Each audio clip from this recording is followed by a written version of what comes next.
gente vai conversar rapidamente, aproveitando o gancho da palestra da semana passada, que foi o lançamento do livro Exu. E é um tema que eu adoro conversar, né? Adoro falar sobre Exu. Depois que eu perdi o medo, então virou festa. Exu é emblemático e é difícil da gente entender.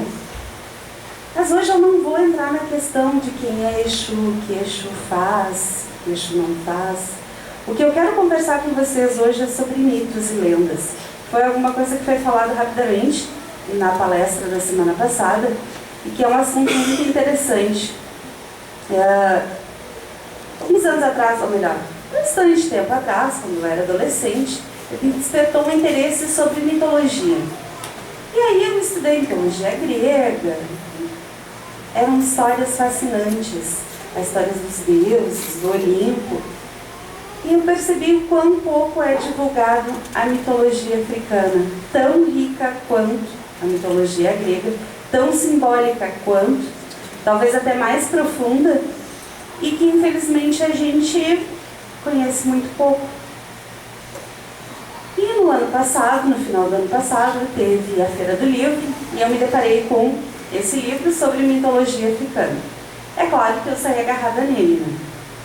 E de lá para cá, eu tenho de vez em quando, sempre que possível, lido um ou outro, e é uma leitura muito gostosa, leve e que faz a gente refletir. O livro, para quem tem interesse, é As Melhores Histórias da Mitologia Africana, de Francisquini e Carmen Seganfredo.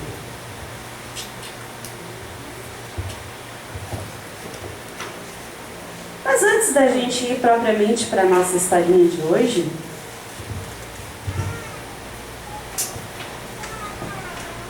vamos conversar um pouquinho sobre o que é um mito, o que é uma lenda.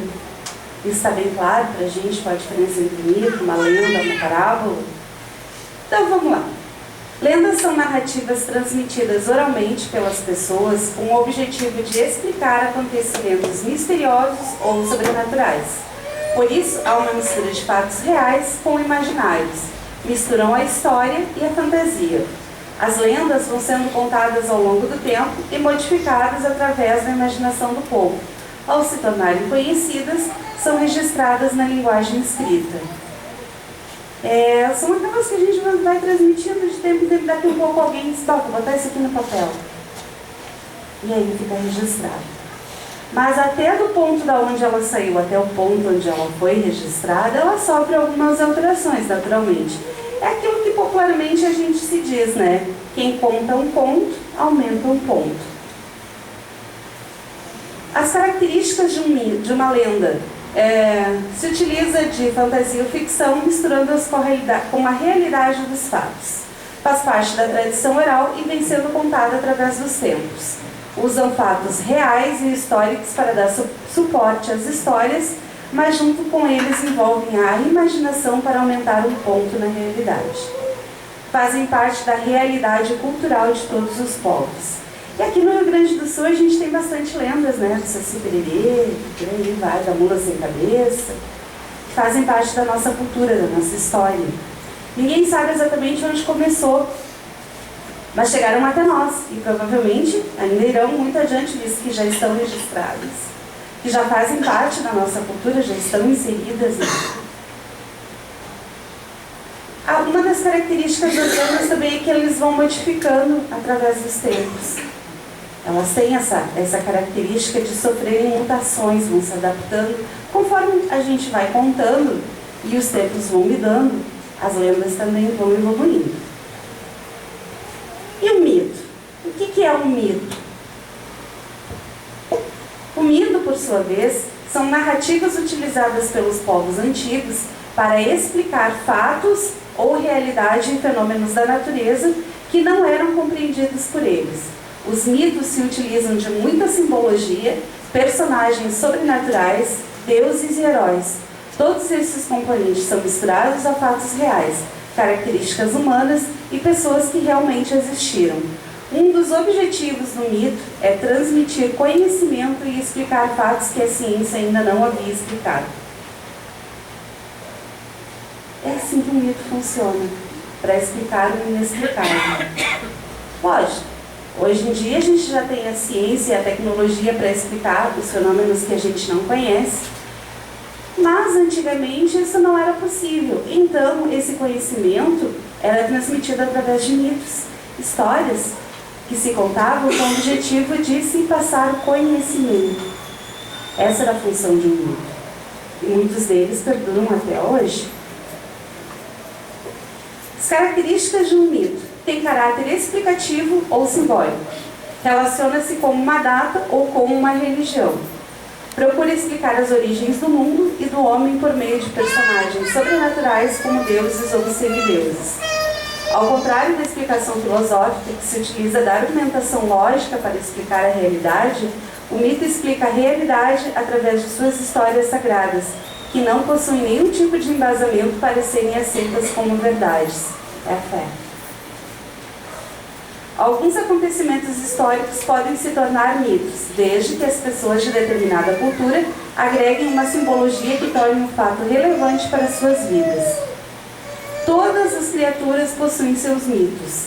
Alguns assuntos, como a criação do mundo, são base para vários mitos em muitos diferentes locais, em culturas diferentes, em povos diferentes. Cada um tem o seu mito da criação, que é a forma como o povo de determinado lugar se utilizava para explicar a criação do mundo. E para que esse conhecimento não morresse com aquele que sabia, para que ele fosse passado oralmente através das gerações. E assim ele se perpetuou no tempo.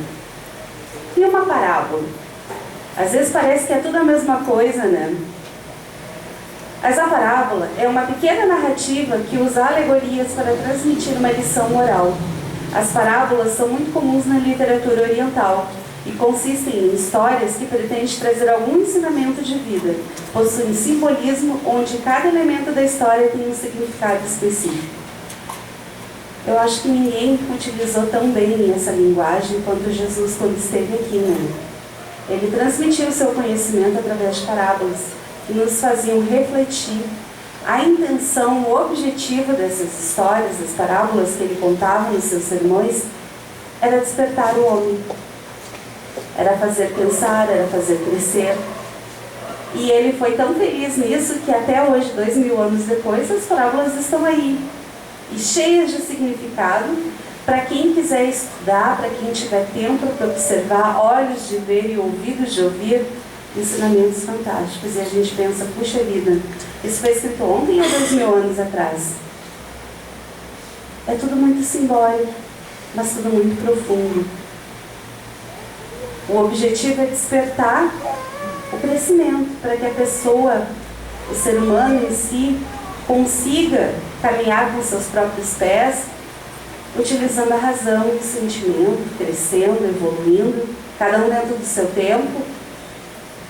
E o Mestre Jesus foi muito feliz nessa parte, e aliás em tudo que ele fez aqui. E ele transmitiu muita coisa através dessas parábolas, que também são ricas de ensinamentos sempre.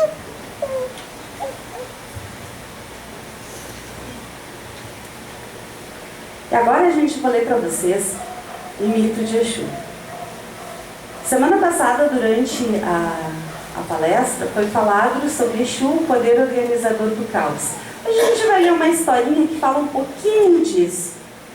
O nome do mito que a gente vai ler hoje é Exu fica do lado de fora. Muitas vezes a gente se depara com essa questão, né? Por que a casinha de Exu, a tronqueira de Exu sempre é na rua? Os outros orixás estão aqui dentro. Onde é que está Exu? Está lá fora. Isso é barata ali fora. Isso em qualquer casa. E aí vocês já pararam para se perguntar por que Exu fica na rua? Por que Exu fica do lado de fora e não aqui dentro? Vamos ver então. A história que segue é mais uma das tantas versões existentes para explicar o porquê de Exu ser o único Deus a não possuir uma casa para morar. Tudo começou na aurora dos tempos, ou um pouquinho depois. O mundo ainda era uma barafunda colossal, estando quase tudo em estado de incompletude, pois Oxalá, ou como querem outros, Oduduá, ainda dava os retoques finais da sua maravilhosa obra da criação.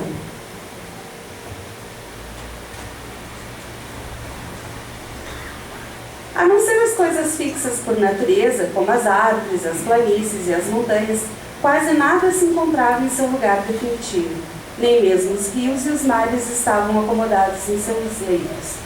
A maioria ainda correndo por dentro das entranhas da terra, à espera do momento de subirem à superfície. Como seres vivos, a coisa não era diferente. À exceção das plantas, todos os demais viviam num improviso quase total. Não era sabido ainda, por exemplo, das aves que deveriam habitar os galhos das árvores, nem dos mamíferos que seu lar deveria ser uma toca ou um esconderijo qualquer. Não era sabido sequer dos peixes que deveriam habitar as profundezas dos rios, dos lagos e dos oceanos, razão pela qual ainda podiam ser vistos a rastejarem melancolicamente pela terra. Quanto ao homem, ainda errava pelo mundo, misturado com hordas bestiais, protegendo-se como podia do ataques de onças, leões, tigres, jacarés e toda sorte de predadores, ávidos de cravarem os dentes em sua pele tenra e quase desprovida de pelos. Mas a bagunça não estava restrita somente aos mortais. Os deuses também não estavam com seus papéis definidos. Ninguém sabia, por exemplo, onde iria viver, razão pela qual Olorum, o Deus Supremo, ordenou a Orumilá, o Deus dos oráculos, para que fosse imediatamente à terra. Vá até o Aie e dê um jeito de mundo naquela bagunça, disse Olorum, algo irritado. Certamente, grande Deus, respondeu Orumilá, muito solícito. O que deseja que eu faça? Ponha um fim no caos que ainda reina lá embaixo. Ninguém parece saber que lugar deve ocupar em toda aquela vastidão. De fato, ainda falta definir a morada de deuses, homens e animais. Então vá logo e faça isso. Orumilá, também dito Ifá, partiu imediatamente, e a primeira pessoa que encontrou ao chegar à terra foi justamente o personagem central dessa lenda com jeito de anedota. Exu, é com você mesmo que eu não quero falar. Lembrando sempre que Exu nas histórias tem um aspecto meio fanfarrão, assim. É com você mesmo que eu não quero falar, disse Orumilá, passando reto pelo deus bagunceiro.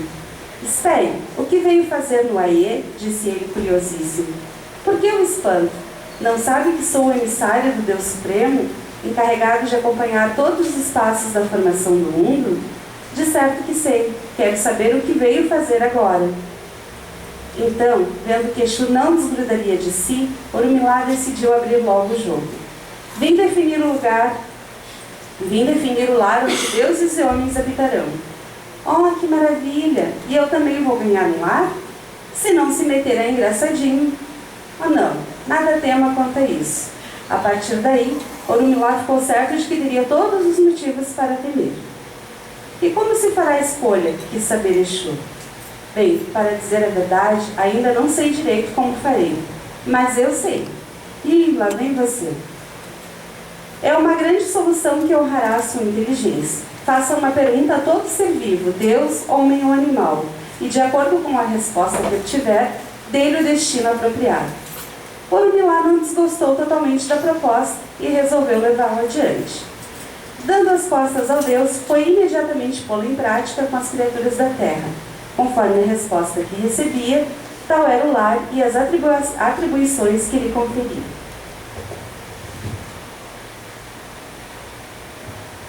Exu, entretanto, desatento a tudo, pensava apenas no que haveria de responder ao Deus.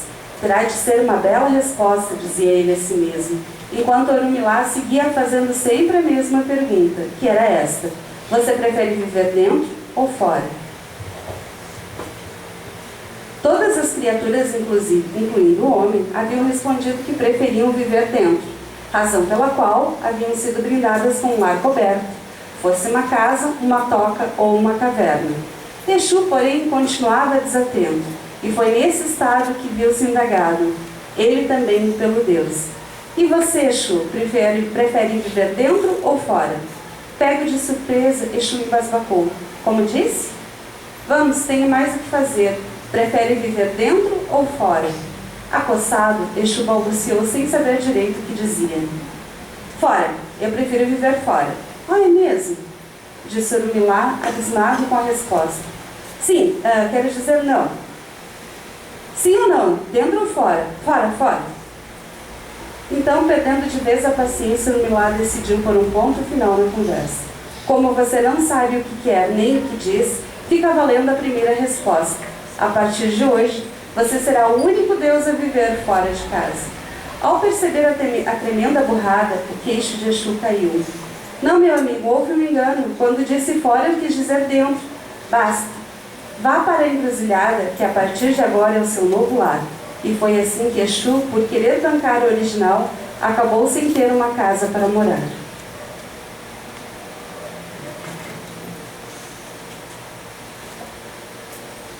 Tem bastante material para a gente refletir nisso, né?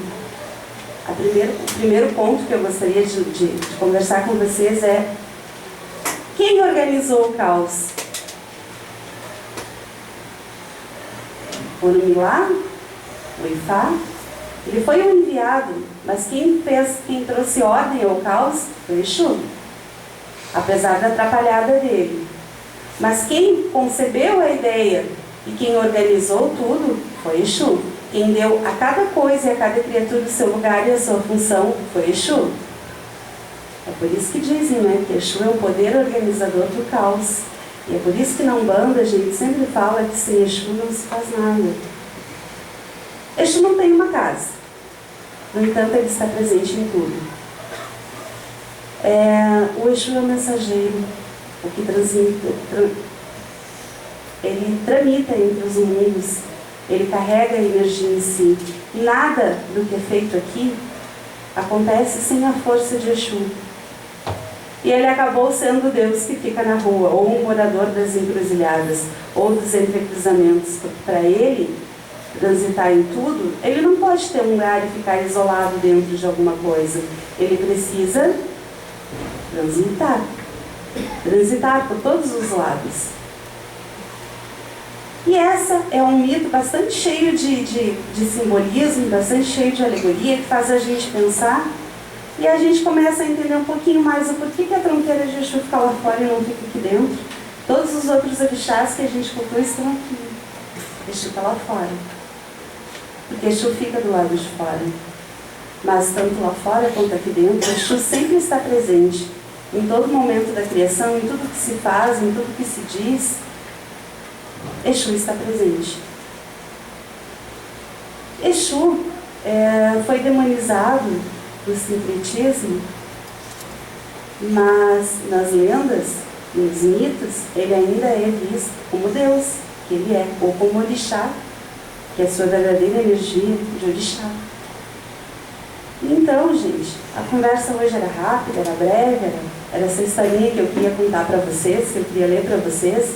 Espero que vocês tenham gostado. Aproveitem esse material para refletir sobre o que é Exu, qual a verdadeira função de Exu, qual a verdadeira função dos mitos e das lendas na vida da gente. Muita coisa para a gente se ocupar, mas a gente pode parar um minuto na nossa vida para refletir sobre isso. E tem conhecimentos que vão nos ajudar nesse processo que a gente vive de autoconhecimento, de conhecer a humanidade, de nos conhecer, de entender esse momento de evolução que a gente está passando. Eu sei que essa semana foi bem complicada, hoje o dia foi um tanto pesado. Então, por isso, uma história, por isso um mito, por isso a gente sair um pouco das atribulações do nosso dia, porque hoje a coisa está fervendo. É política, é Grenal, é não sei o que, é violência. Não. Vamos falar sobre Exu, vamos contar um mito, uma história, vamos acalmar nossa mente, nosso coração, vamos despertar o nosso senso de percepção, para a gente aprender a se conhecer e aprender a conhecer o mundo em que a gente vive. A gente vai passar agora para o ritual do fogo.